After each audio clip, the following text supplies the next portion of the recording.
Falta um minutinho. O senhor tá lançado. Boa noite, amigos. Boa noite, amigas. Eu espero que a internet por esse sudeste afora esteja em ordem, né? Eu vou aguardar até que alguém me fale sobre imagem, sobre som. Boa noite, Silvana. Tá ótimo. Som e imagem perfeito. Marinéia Nogueira, boa noite. Mauro, boa noite.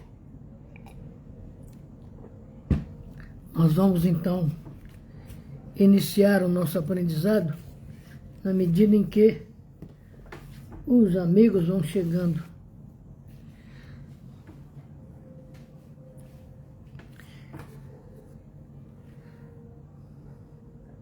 Que bom.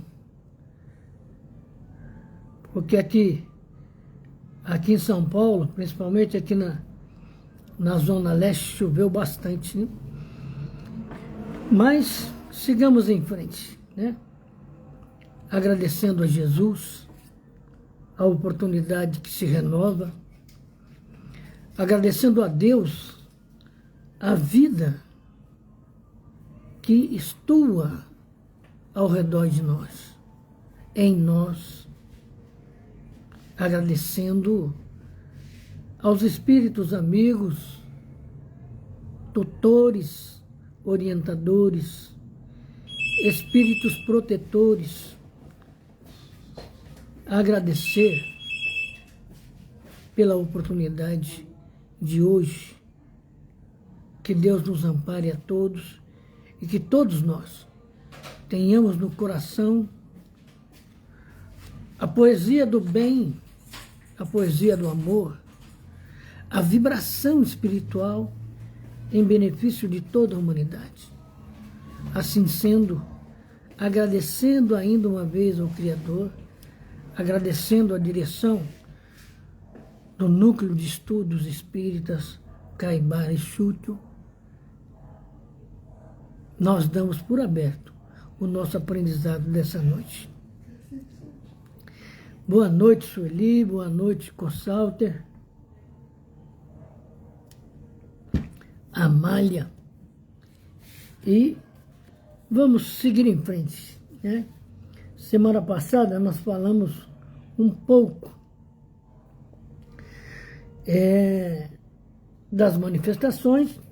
Hoje nós vamos se ater um pouco mais sobre a questão do reconhecimento do Espiritismo dentro do processo de codificação, e esse reconhecimento se tornou importante naquele momento em que o Kardec já tinha em mãos, inclusive, a Revista Espírita de 1858. Boa noite, Valdemária. Daniela, minha filha, que Deus te abençoe. Você não está cansada, não? O Rebeco dormiu, né? Benedita Aparecida, boa noite. Vilma Dias, boa noite. E o Kardec recebia notícias de toda a Europa, né? Tiana, Olga Carneiro, boa noite. E ele diz para nós, em 1858, janeiro de 1858, que a rapidez com que se propagaram em todas as partes do mundo os estranhos fenômenos de manifestações espíritas. É uma prova evidente de que do interesse que despertaram, o interesse intelectual, Neuza Mosqueira, João Luiz Lima, Vilma Mansores, Lúcio Oliveira, Eliseu Ribeiro, boa noite a todos vocês. E esse interesse é que vai formar as primeiras bases históricas do Espiritismo, né? Dênia Crepaldi, Raul Ferrares, Jorge Carvalho, que Deus abençoe todos vocês, Ovena Marinho. E porque no começo, quando surge a questão das mesas girantes na Europa, né, depois do fenômeno que foram as irmãs Fox, né, Sandra Campinho, boa noite. O espiritismo começa a sair dos efeitos desses fenômenos, porque homens sérios, como diz o próprio Kardec, começam a prestar atenção nesses fenômenos, nesses eventos, né? E o Kardec começa a analisar que como com o magnetismo aconteceu a mesma coisa. Os homens de ciência não queriam aceitar o magnetismo, né? E porque tanto o espiritismo quanto o magnetismo não estavam baseados na ciência comum. E o Kardec aventa e propaga a ideia de que o espiritismo é uma ciência. Mas não é uma ciência que se poderia avaliar pelos efeitos da química, pelas composições químicas, muito menos por equações matemáticas. A ciência do espírito, a ciência do espiritismo, ela se baseia nos fenômenos espíritas, naquilo que o perispírito nos ofereceu como as propriedades que o espírito pode alcançar, pode manifestar, pode proporcionar, né? Na relação homem-espírito. Homem encarnado, espírito desencarnado. Marlene, boa noite. Então, esse reconhecimento, que era fundamental para a instituição espiritismo, né, ele começa a ter adesão, vamos dizer assim, de homens, deixa eu abrir minha apostila aqui, de homens, como é que se diz?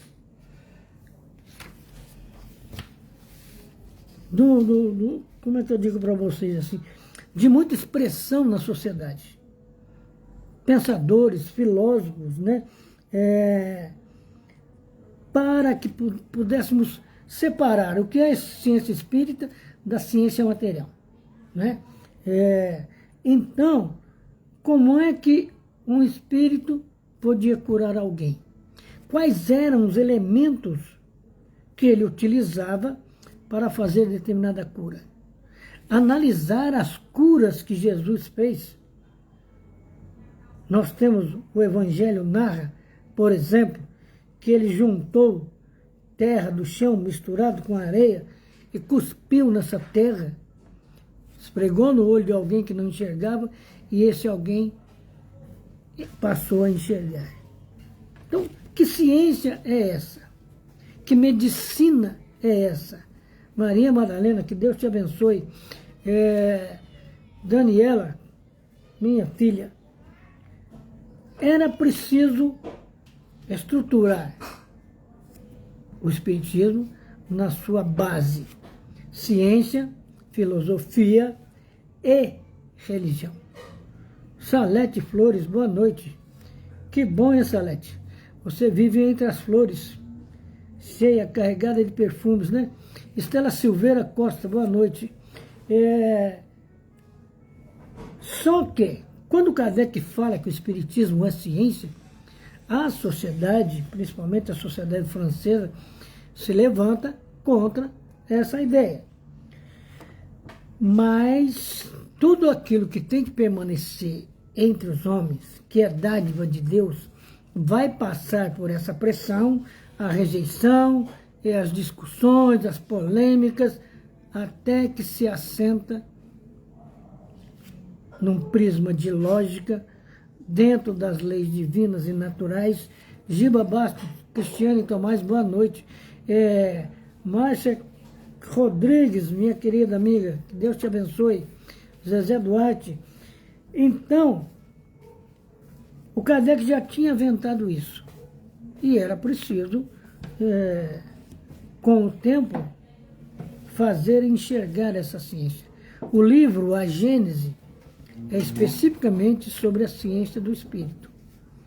Explica os chamados milagres que Jesus praticou, foi chamado de milagres pela Igreja Católica.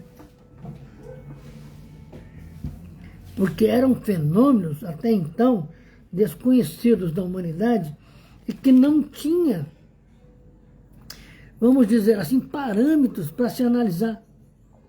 Como é que Jesus, por exemplo, andou sobre as águas? Como é que ele curava os cegos? Como é que ele tirou Lázaro das mãos da morte? Hoje nós sabemos, o Kardec analisa em A Gênese que Lázaro sofria de epilepsia, né? E Vanessa, minha filha, acabou de chegar, boa noite. Então, vai se patenteando essa ciência. E, obviamente, a mediunidade é um dos focos. Focos, não sei se seria bem o termo, né? Mas a raiz, também não sei se isso resolve, né? Mas o seio onde se guarda toda essa ciência, que vem, ao longo do tempo, se manifestando para explicar a barulheira que os espíritos fizeram naquela época, né? Como é que eles faziam, como é que eles levantavam as mesas, né? Hoje nós sabemos que as mesas girantes, como eram chamadas, elas eram levantadas a partir da união do fluido universal que o espírito recolhia, vamos dizer assim, misturava o fluido do médium e dava à mesa uma vida factícia. E aí a mesa obedecia às ordens desse espírito. Então, não tinha nada de milagre, não tinha nada de extraordinário, apenas então somente a humanidade não entendia ainda, não sabia como é que era possível fazer essa coisa toda, né? E eu vou repetir, tanto que o Kardec disse, né, que até que alguém provasse a ele que a mesa tinha músculos e cérebro, ele iria ver, né? Mas depois ele acabou descobrindo quem eram os músculos, quem era o cérebro por detrás dos fenômenos, né? Eu estou dizendo músculo apenas com uma figura de linguagem aqui. Ele descobre a ação dos espíritos, né? E descobre o fator inteligência, porque principalmente nos primeiros momentos em que ele usa a cesta de bico, né? Em que era colocado um lápis nessa cesta, e um médium apenas apunha a mão sobre essa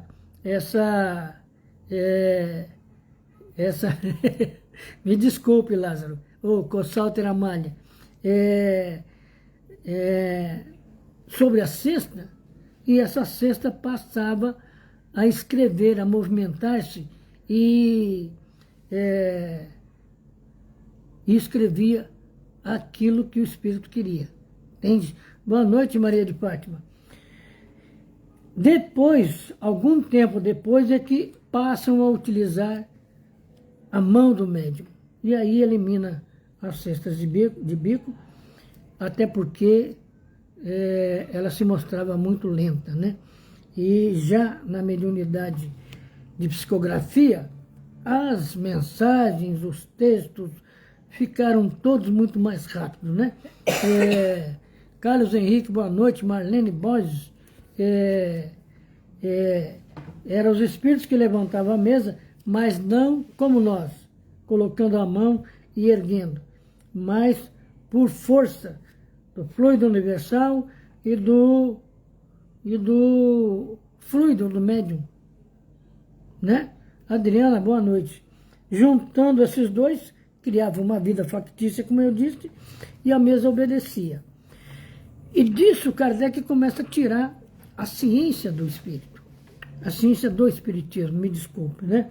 E então ele coloca coisas assim fundamentais para a gente entender o que é essa ciência. Então, como há toda uma polêmica, uma discussão em torno das observações que o Kardec fazia na Revista Espírita, ele publicava e todo mundo tinha acesso e os jornais passavam a falar um monte sobre tudo aquilo, né? Então, Kardec explica o seguinte, que toda ciência tem que se basear em fatos, mas os fatos por si sós não constituem a ciência. Ela nasce da coordenação e da dedução lógica dos fatos. Ou seja, por que as coisas acontecem? Quais são os princípios científicos, elétricos, dinâmicos, magnéticos, que possibilitam o fato em si? É o conjunto das leis que o regem. Aí ele pergunta, naquela época, 1858, o Espiritismo chegou ao estado de ciência? Né? Se ele questiona, se fosse partir daí para entender que era uma ciência acabada, né, seria prematuro afirmar. Mas ao longo do tempo, nós estamos assistindo hoje como tudo isso acontece. Hoje nós sabemos como é que o espírito encarna, que o seu perispírito é ligado molécula a molécula ao corpo que vai se formando, né?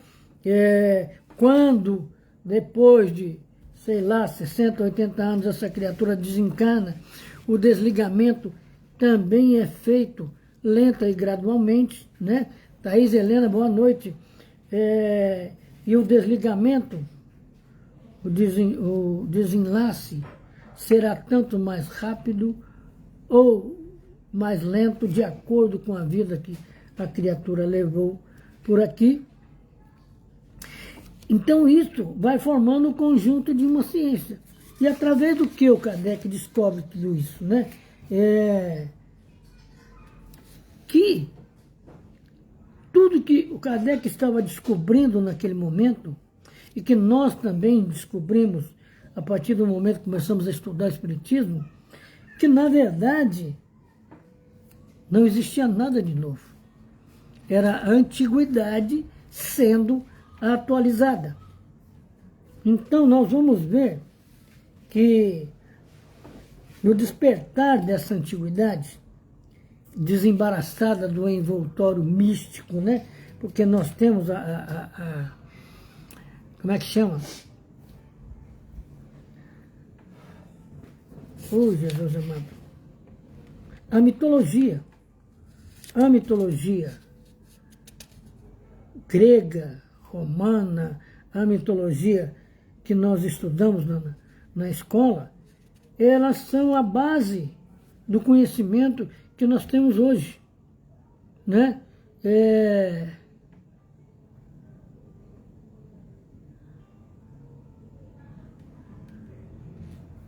Eli Santos, que Deus te abençoe por esse pedido, e nós vamos ver o que é que o Mauro pode fazer nesse sentido, porque nós somos um grupo dentro da internet, né? E nós vamos estudar essa situação toda aí, tá bom? Então, o homem precisava naquele momento, porque as religiões já partiam da questão do pecado original, essas coisas que hoje nós percebemos que são, como é que eu digo, são ensaios da ignorância. Não sabia se explicar como é que havia os nascimentos, como é que a alma se ligava ao corpo, então, como é que a alma se desligava desse corpo, né? Então passavam a deduzir coisas, né? Houve um período até que os filhos que nasciam com problemas diziam que era para castigar os pais, era uma punição para os pais. Hoje nós sabemos que não é nada disso, né? É apenas então somente provas para o espírito, ou ele vem, como é que se diz, reparar as coisas que ele fez de maneira errada, né? E tanto que nós temos hoje, eu fico encantado quando eu vejo, por exemplo, o chamado futebol de 5, em que deficientes visuais vão jogar futebol, né? E às vezes nós enxergamos ali talentos melhores do que aqueles jogadores que têm visão e que ganham muito mais do que eles, né? Mas o que vale ali é o que eles estão fazendo. A evolução da criatura com deficiência que não se perde e nem estaciona nessa deficiência e vai em busca, vai em luta de melhorias, né? E dentro desse conceito todo, dessa celeuma de opiniões e discussões, das polêmicas todas, né? Nós temos a mediunidade como manifestação principal, né? Então, se nós olharmos para as mitologias, olharmos para as religiões que nós temos hoje, por exemplo, hoje ainda tem pessoas que têm preconceito das religiões afro-brasileiras ou africanas, né? E se você pegar a mitologia, você vai ver o quê? Que tudo aquilo que está no candomblé, na umbanda, na quimbanda, tem na mitologia. Então, eu me pergunto por que o preconceito, né? Porque as religiões, na verdade, são o movimento do ser humano no tempo e no espaço. Ele vai aprendendo como se relacionar com Deus, como se relacionar com as criaturas que partem desse mundo, como entender a morte do corpo, né? Eu costumo citar o amor dos indígenas por Tupã, que para eles era um Deus. Eles chamavam o mar de um grande rio e tinham medo do mar, porque eles não sabiam, eles olhavam na beira das praias, não sabiam aonde acabava o mar. Então tinham medo de tentar atravessar aquilo a nado, porque era muito, muito longe, muito grande. Então, mas, quando vinham os trovões, eles se recolhiam correndo, porque entendiam que Tupã estava nervoso, que Tupã estava castigando, né? Então, de tudo isso, a consequência capital que nós temos desses fenômenos é a comunicação que os homens podem estabelecer com os seres espirituais, ou seres, como é que se diz, incorpóreo, né? Mano, cristão, fomos nós que inventamos, né? O Marcos, acho que foi Marcos ou Lucas, que conversou com os apóstolos no sentido de que passassem a chamar aqueles que aderiram à filosofia do Cristo de cristãos, somente para mostrar uma relação dos discípulos com Cristo. E aí virou cristão. O próprio Cristo não é cristão, né? Mas é preciso o quê? Que chegue o conhecimento para que a gente possa entender isso, né? E o que importa para nós aqui é essa comunicação com o mundo espiritual, com os seres incorpóreos, dentro, é claro, de certos limites. O conhecimento que podem adquirir sobre até o futuro. Quando a gente fala no futuro, não é o futuro que a gente vai ler na mão de ninguém, não. Ou que é lido na mão, que alguém lê na mão de alguém. Valery Souza, boa noite. É o futuro nosso depois da morte do nosso corpo. Onde estaremos? Com quem estaremos? Com quem vamos conviver? Será que no mundo espiritual, quais os tipos de casa que nós teremos? Qual é a sociedade, né, que nós vamos nos envolver? Calu,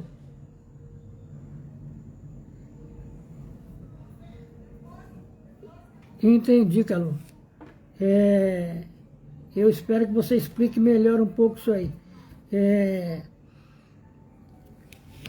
O que nos importa é isso. É esse o futuro. Sabendo o futuro, quando é que nós vamos alcançar a condição de alma celeste, de espírito celeste, vai alguns milênios nisso, né? Então não adianta ficar pensando nisso. Vamos pensar no agora. Como é que nós vamos evoluir, como é que nós vamos crescer, o que vamos fazer com o conhecimento que nos chega,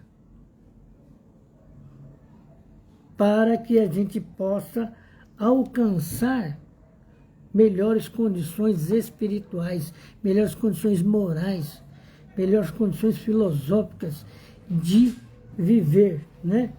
Nesse sentido, o que nós temos que pensar? A existência do espírito, dos espíritos e a sua intervenção no mundo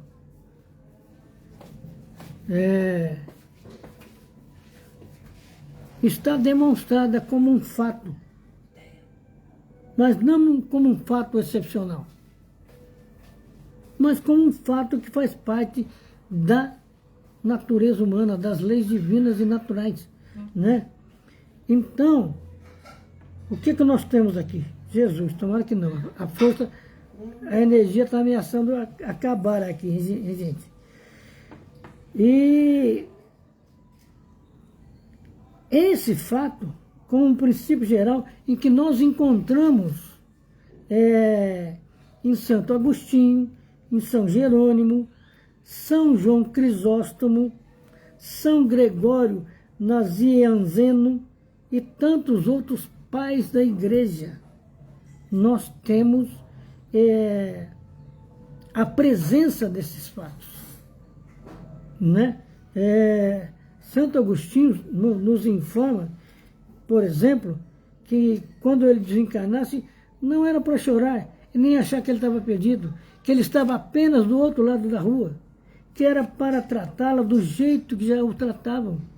Que não havia, ele queria dizer o quê? Não há nada de maravilhoso nisso. É a continuação da vida, né? Ademário, repara que em todas as crenças a humanidade já teve ou ainda tem, sempre, em todos os continentes. O ser humano acreditava e acredita em um poder supremo. Zeus ou Júpiter, Tupã, exatamente, Estela. Nós ainda queremos amesquinhar Deus e trazer para os nossos valores. Então, Júpiter, que é um dos maiores planetas, né, e que nos parece o mais lindo, então, Júpiter é Deus. Só que não é assim. Deus está em toda a natureza. Deus palpita em toda a natureza. Toda a natureza é Deus. Nós somos elementos da natureza, Deus está em nós. Agora, para descobrir isso, é preciso autoconhecimento, é preciso estudo, é preciso que saiamos do colo de padres, de bispos, de pastores, né? E até de médiuns e dirigentes, que aprendamos o que o Livro dos Espíritos nos ensina com a máxima delicadeza, mas também a máxima contundência. Cada consciência evolui por si, né? Que bom, né? Você quer viver num plano bem bonito? Que bom. É batalhar nessa vida aqui, né? Melhorar cada detalhe, né? Da nossa relação com a vida, né? Para alcançarmos uma vida melhor na outra dimensão da vida, né? Então, veja bem, essa crença que nós lemos aqui, da intervenção dos espíritos no mundo corpóreo, vista pelos santos da igreja, né? Ela forma, além disso, a base dos sistemas religiosos.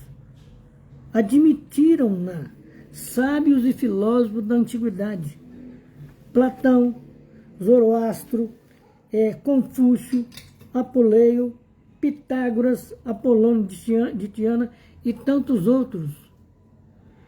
Então, um filósofo como Platão, Zoroastro, Pitágoras, Apolônio de Tiana, naquela época, admite a relação do homem com o mundo espiritual, e a humanidade hoje ainda fica com preconceito, querendo desacreditar isso ou aquilo, falando da reencarnação como se tivesse conhecimento de causa, né?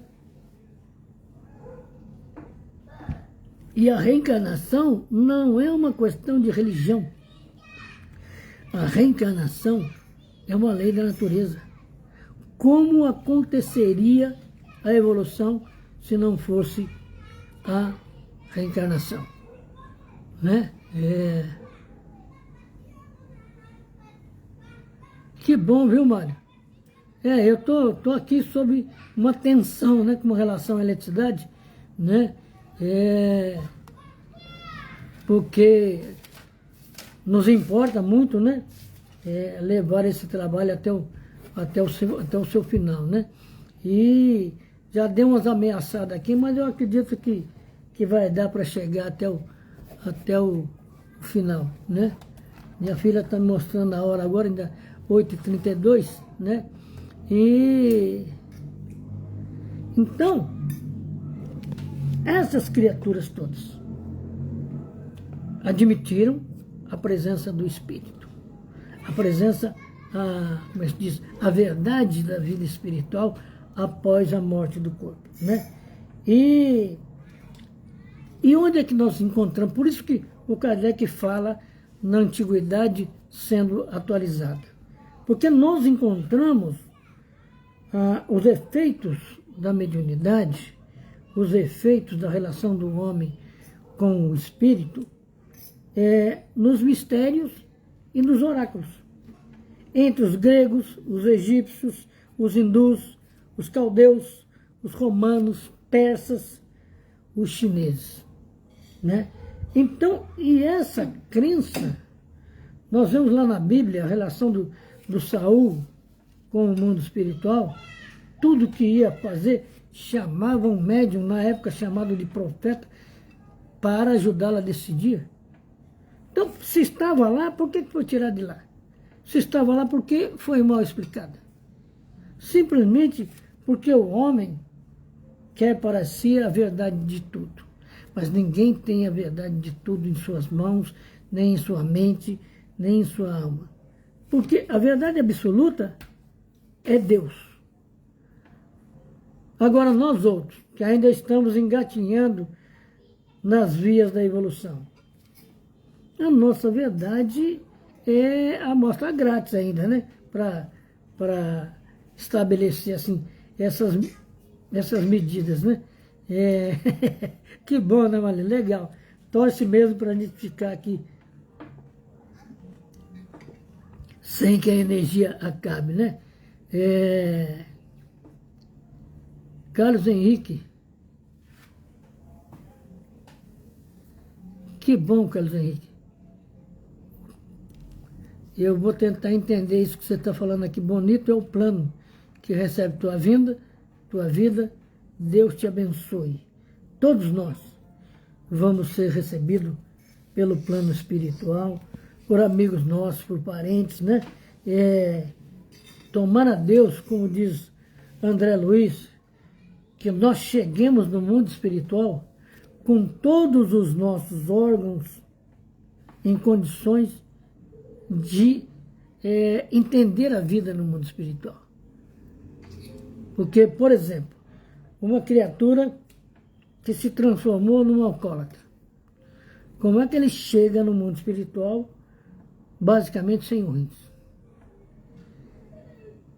Ao nível de perispírito, ele vai gastar algum tempo para reconstituir isso e vai sofrer as consequências disso, né? Boa noite, Edna. Você não está atrasada não, minha querida. Nós temos toda a eternidade pela frente, né? Então, nós temos que pensar em tudo isso, saber de tudo isso, que o Kardec diz uma coisa fundamental. A fé, enquanto lei da natureza, tem que ser raciocinada. Isso, Francisco, a reencarnação era aceita na Bíblia até o ano 553, né? E depois, por motivos de manipulação, de dominação, acabaram tirando de lá, né? E agora, tirar a reencarnação da Bíblia alterou alguma coisa? Não alterou nada. A reencarnação continua acontecendo, tanto para quem está bem quanto para quem está mal. Então, tirar do papel é criancice, né? É como aquela criança que tem medo do escuro e que vai para o seu quarto e cobre a cabeça. Isso é infantilidade mesmo, né? Então, vejamos bem aqui, né? Nós vamos encontrar a sobrevivência desses fenômenos, né, que enfrenta as vicissitudes de todos os povos e todas as perseguições e desafia todas as revoluções físicas e morais da humanidade, mas mais tarde nós vamos encontrar de novo a mediunidade, o efeito mediúnico, em meio aos adivinhos, aos feiticeiros, né? Que era um modo da Idade Média de se relacionar com o mundo espiritual. Então, hoje, a gente vai estudar, nós entendemos que há um meio mais racional, mais lógico, mais sensato até, que não use de nenhuma liturgia, de nenhum ritual, para entrar em contato com o mundo espiritual. Mas naquela época, sabe, fadas, duendes, gnomos, tinham a sua razão de ser, porque era um modo de se relacionar com o mundo espiritual. Então, o Kardec diz, na codificação toda, se nós tirarmos da mitologia e das crendices e das lendas tudo que tem do imaginário, tudo que extrapola a lógica, nós vamos encontrar com as forças espirituais, com as forças mediúnicas. Então, não há nada de errado, nem acima, nem abaixo da linha do Equador, né? E o que nos resta, o que nos implica, né? O que nos importa é perceber que naquela época nós trabalhávamos, nós pensávamos com falange de ninfas, de gênios, bons e maus, com silvos, gnomos, fadas, duendes, né? Que povoaram o espaço. Mas hoje nós encontramos na prática evocações entre povos da Sibéria, os eu não sei nem ler isso aqui, gente, Kami-Tishaka, na Islândia, entre os indígenas da América do Norte, os aborígenes do México, do Peru.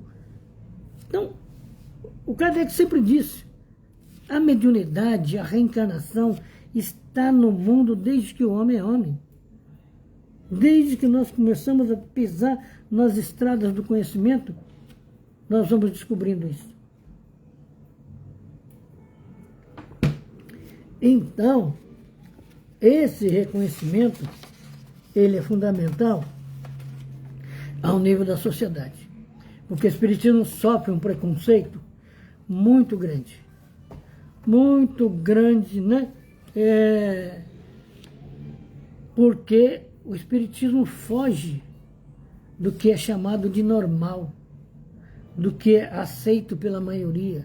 Mas, na verdade, não é aceito pela maioria, é imposto à maioria. Acreditar que morreu, vai ficar 1000 anos dormindo e esperar o Cristo, e depois vai ser reconstituído o corpo para que volte à vida de novo. É muito trabalho, né? Depois, como é que vai reunir todas as moléculas de oxigênio, de azoto, de zigoto, de um monte de elemento químico para formar esse corpo que a natureza desfez, né? Então, a reencarnação é mais lógica. A reencarnação é mais suave. Ah, mas muda de corpo. Ah, muda de status. Quando eu percebo que a reencarnação vai me colocar na trilha dos pagamentos morais, então eu não quero. Né? Como fez a mulher que pediu ao marido que tirasse a reencarnação da Bíblia, porque as pessoas diziam para ela, cuidado que na próxima vida você vai pagar isso. Mas adiantou tirar de lá? Pode até dar um descanso psicológico, falso descanso psicológico, mas não mudou nada. Né? Eu não vou me lembrar o ano da Revista Espírita, mas nós lemos um artigo sobre a rainha de Aúde, ou princesa de Aúde, que desencarnou e veio manifestar na Sociedade de Estudos Espíritas de Paris, ainda reclamando que os seus súditos estavam em melhor situação que ela é rainha, que ela era rainha e ninguém obedecia a ela. Agora, o que nós vamos enxergar nisso? Que as leis da sociedade humana não combinam em nada com a lei da natureza, com a lei divina e natural, e não cabem no mundo espiritual. Não tem jeito. Imagina, por exemplo, o nosso filho desencarnou com 2 anos de idade. Ah, o vovô desencarnou com 80. O filho que ficou vai receber herança. E o filho que está no mundo espiritual, que direito que tem? Então, tudo isso nosso aqui, ó, não tem nem sentido, né? Herança, tudo aqui é empréstimo. Tudo aqui é empréstimo. O corpo, a casa, a roupa, né? A comida, é empréstimo. O trabalho, o estudo, o que vai ficar conosco é o estudo. É o aprendizado. Mas, né, não é assim que a grande maioria pensa, né? E luta, né? Então, o Kardec mostra o quê? A história da doutrina espírita, de certo modo, é a história do espírito humano. A história da evolução do espírito humano mostra a identidade, a cara, a estrutura, a riqueza ou pobreza da história humana. Porque a história humana não enxerga as riquezas reais do espírito. Ela só enxerga aqui. Mas é o próprio espírito que vem desenvolvendo essa história ao longo dos séculos, dos milênios, né? E que nós fazemos parte disso. Então,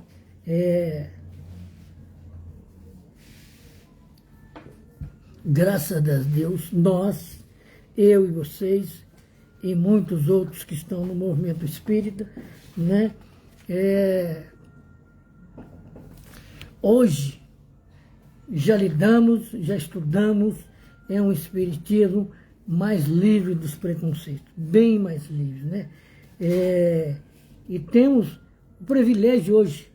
Eu vi uma entrevista que o Geraldo Lemos, o Geraldinho, que estava fazendo numa emissora, e ele contando as histórias do Chico, né? E ele disse assim, olha, geralmente ele conversava com o Chico pela madrugada, né? Que era o momento que o Chico estava, já tinha acabado seus trabalhos, as psicografias, tudo, as conversas com as pessoas que ficavam, todo mundo tinha ido embora e o Chico entrava para jantar e enquanto está jantando, enquanto está tomando um lanche, conversando com o Geraldinho. E um dia, o Geraldinho, palavras do Geraldinho, estou conversando com ele e tal, e de repente ele olha assim, fica olhando para cima. Depois ele vira para o Geraldinho e fala assim, Geraldinho, o que é multimídia? O Geraldinho falou, ó Chico, eu não posso te dar essa informação agora não, porque eu também não sei. Mas pelo próprio nome, multimídias, são várias mídias. Aí o Chico falou assim, ó, essa entidade que estava aqui, ela disse assim, dia vai chegar que a doutrina espírita será veiculada, demonstrada, exposta nas multimídias. De uma certa forma eu fiquei até feliz, falei, Jesus, que beleza, né? Porque aqui nós podemos alcançar, nem ter medida de onde a nossa voz chega. Mas na verdade não é a nossa voz, é a voz da doutrina espírita. É a voz do Kardec e dos grandes pensadores, porque nós estamos estudando essas criaturas. E temos uma carência imensa de aprender o que é que eles ensinam, né? E então, voltando à questão da mediunidade, que é o que nos importa, né? O Kardec demonstra o que ele vai fazer para explicar, né, as diferentes naturezas de manifestações. Os espíritos atestam a sua presença de diversas maneiras e até hoje isso não vai se alterar, conforme a sua aptidão, vontade em maior ou menor grau de elevação. E pode-se resumi-la assim. Primeira, ação oculta, quando nada tem de ostensivo. É aquela história de alguém que está lá sentado na sala, fazendo o seu crochê, como uma prima minha disse ontem, e, de repente, ela percebe que um vulto passou. Ela olha, uma fração de segundo, ela não consegue nem definir que vulto é esse. Isso é a famosa ação oculta, entre outros, né? Porque podem surgir inspirações, pensamentos, né? Sugestões, avisos íntimos, sabe? São influências sobre os acontecimentos, sabe? Então, eu me lembro que há 25 anos atrás, eu já estava morando aqui e nós íamos na missa de 7º dia da avó da minha esposa. Quando eu cheguei para sair da porta do meu apartamento, eu falei para minha mulher, nossa, está tudo escuro para lá, nós não vamos achar ninguém lá. Quando nós chegamos lá no outro bairro, a igreja realmente estava às escuras, não havia tido a missa, e tivemos que ir para a casa do filho dela para saber o que estava acontecendo. Então, observa que é uma ação oculta. Mas a minha esposa, especialmente, estava muito, muito sensibilizada com aquele momento. Era a avó dela. E nós vemos a ação, essa ação. E isso não vai mudar, sabe? Tem a ação patente, ou manifestação, quando é apreciável de qualquer maneira, sabe? Tem aquela manifestação física ou material, que são as que traduzem por fenômenos sensíveis, tais como ruídos, movimentos, deslocamento de objetos. Essas manifestações frequentemente não trazem nenhum sentido direto. Tem por fim somente chamar a atenção para qualquer coisa e de convencer da presença de um poder extra-humano. Então, ela não tem basicamente um sentido direto, objetivo. Ela apenas está acontecendo para demonstrar para aquelas pessoas ou para aquele grupo que está reunido que tem presença espiritual na casa, né? Manifestações visuais ou aparições quando o espírito se mostra sobre uma forma qualquer, sem nada possuir das propriedades conhecidas da matéria.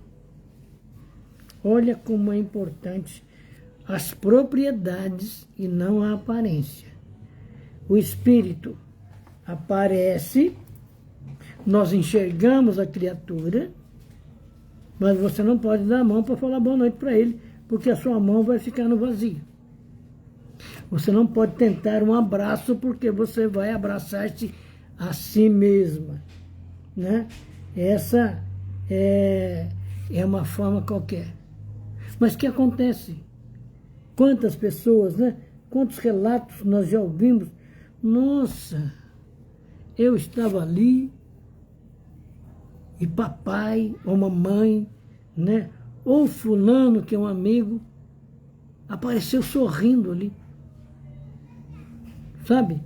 Então, eu não me lembro agora quanto tempo depois, mas eu acredito que 2 anos depois que nós descobrimos que o Eduardo, meu filho, tinha passado para outra dimensão, a minha filha mais velha chorava muito.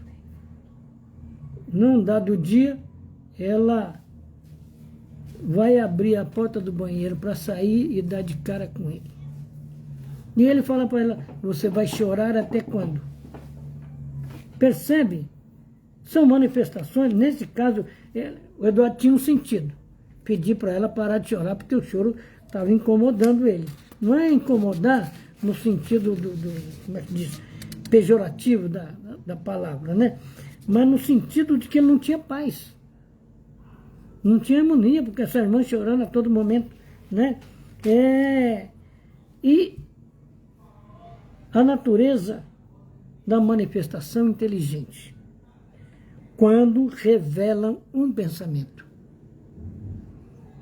Toda manifestação que comporta um sentido, que acusa certa liberdade de ação, que responde a um pensamento ou obedece a uma vontade, é uma manifestação inteligente. Então, quando você estiver lá no seu quarto, se preparando para dormir, escutar panela caindo lá na cozinha, ao invés de ficar com medo ou sair correndo para ver o que está acontecendo, pergunta. Faça perguntas e espere as respostas. Se as respostas não acontecerem, é um outro fenômeno qualquer.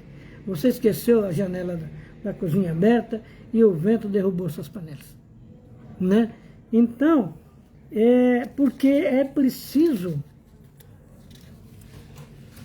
captar o sentido inteligente. Por quê? As comunicações são manifestações inteligentes que têm por objetivo a troca de ideias entre o homem e os espíritos. Mas o que ainda fazem muita gente? Fica com medo de conversar com o espírito. Agora, por que medo? Ele não é um santo. Se ele fosse um santo, ele merecia respeito e não medo. Ele é, como diz o Agostinho, tão igual era como antes. Tão igual é como era antes. Então, a nossa comunicação com eles tem que ser como sempre foi. Entende? A natureza das comunicações sempre vai variar de acordo com o grau de elevação ou de inferioridade, de saber ou de ignorância, do espírito que se manifesta.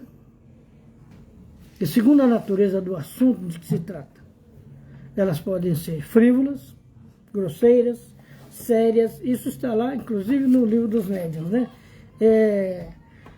As comunicações frívolas emanam de espíritos levianos.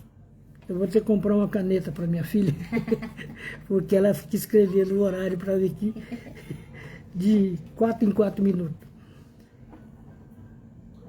As comunicações frívolas emanam de espíritos levianos, zombeteiros e travessos, mais maliciosos do que maus. As comunicações grosseiras traduzem-se por expressões que chocam o decoro. Ou seja, o espírito começou a falar palavras, inclusive, de baixo calão, corta, sem medo, não precisa ter medo. Desperta o médico e fala, olha, nós temos que buscar um outro tipo de comunicação. E as comunicações sérias, que são graves por si mesmas, quanto ao assunto e a maneira por que são feitas. A linguagem dos espíritos superiores é sempre digna e isenta de qualquer trivialidade. Então, gente, é fundamental o reconhecimento que o Espiritismo recebe à época do Kardec, para que nós hoje pudéssemos entender a seriedade dessa doutrina, a grandeza, a beleza, a profundidade, mas principalmente a seriedade, né? Porque amanhã nós seremos população do mundo espiritual. E importa a gente saber disso para sabermos como vamos nos comportar, é claro, depois do período de adaptação, né? Tem muita coisa para aprender. Como aprender a falar sem articular palavras, né? Eu trabalhei com um chinês há algum tempo, e eles tinham lá aquele, como é que diz?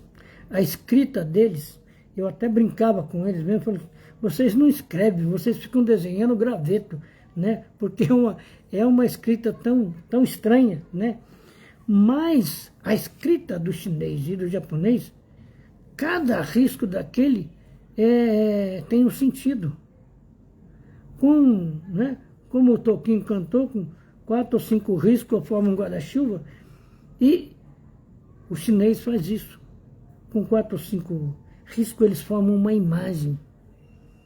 Eu não vou saber explicar para vocês aqui a imagem que ele me mostrou há 14 anos atrás, né? Até porque eu vivia brincando, né? Então, eu não consegui memorizar, né? Mas ficou na minha cabeça o sentido daquilo. Depois eu até quis que ele me desse aquele quadro, mas ele não me deu, não, né? Ele queria era vender o quadro, né? Então, para a gente resumir, passando um pouquinho do nosso tempo aqui, as comunicações inteligentes com os espíritos e os homens, hoje, ocorrem muito mais por meio de sinais, pela escrita e pela palavra, né? Pela escrita, a psicografia, pela palavra, a psicofonia, né? Que são hoje as mediunidades mais, como é que eu digo? As que têm mais, né? No movimento espírita, né? Então, é importante que a gente veja isso para saber como a gente se posiciona, como a gente vai se relacionar com o mundo espiritual. porque nós vimos aqui agora atrás, há pouco tempo atrás, as comunicações frívolas, elas podem trazer problemas. A gente vai se relacionar com espíritos que chocam o decoro, né?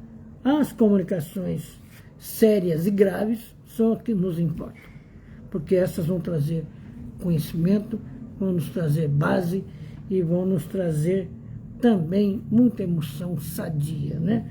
Mas nós vamos ficando por aqui. Graças a Deus conseguimos chegar até o final, né? E vamos seguir em frente, né? Nós chegamos aqui na terceira aula e ainda temos 9 aulas, né, filhote? Para finalizarmos esse trabalho aqui, né? E eu devo dizer para vocês que a Débora, que pelo menos eu não vi a Débora se manifestar aqui, manifestou. Débora, boa noite, eu não te vi, me desculpa, né? Trouxe um amigo para nós, lá de Angola, e que está hoje vivendo em Lisboa, né? Então, o nosso trabalho vai se ampliando, aumentando a nossa responsabilidade, né? Né, Mauro? Né, Sueli? Que Deus nos abençoe a todos, que todos possam ter uma boa noite de sono, um sono de reparo e de refazimento. Que Deus abençoe a todos, que as nossas vibrações agora possam envolver todos os necessitados do mundo, os necessitados que estão aqui no nosso caderno de anotações para vibrações, né? O nosso Michel, que ainda se encontra desaparecido, que as bênçãos do céu possam envolvê-lo, né? O meu cunhado Luiz Oliveira dos Santos, que está numa clínica de repouso, e que todos aqueles que precisam, esse irmão que apareceu aí, falando do desemprego e da necessidade de alimentos, que todos possam ser acolhidos pela caridade e pelo amor do próximo. Que a nossa prece de encerramento possa envolver a todos. Pai nosso que estás nos céus, santificado seja o teu nome. Venha a nós o teu reino e seja feita a tua vontade, assim na terra como nos céus. O pão nosso de cada dia dai-nos hoje. Perdoa-nos, Pai, as nossas dívidas, em medidas iguais, a que possamos perdoar as dívidas do nosso próximo. E não nos deixeis cair em tentação, mas livrai-nos de todo mal, porque teu é o reino, o poder e a glória por todo sempre. Assim, Jesus, agradecidos, nós damos por encerrado o nosso trabalho de hoje. E antes de concluir aqui, eu quero lembrar da minha amiga Miriam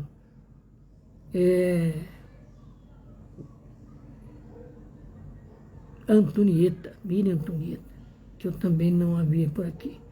Eu acho que a chuva lá pelo Tatuapé impediu a presença dela. Mas é mais uma amiga que vai estar conosco aqui. Beijos a todos, que todos possam seguir em paz. Que bom, Raul Ferraz, você joga futebol de cegos, né? Que chama goalball, eu não sabia que chamava goalball. Tá vendo? Você está me ensinando coisas aqui. Legal. Um abração para você e todos aí. Beijos.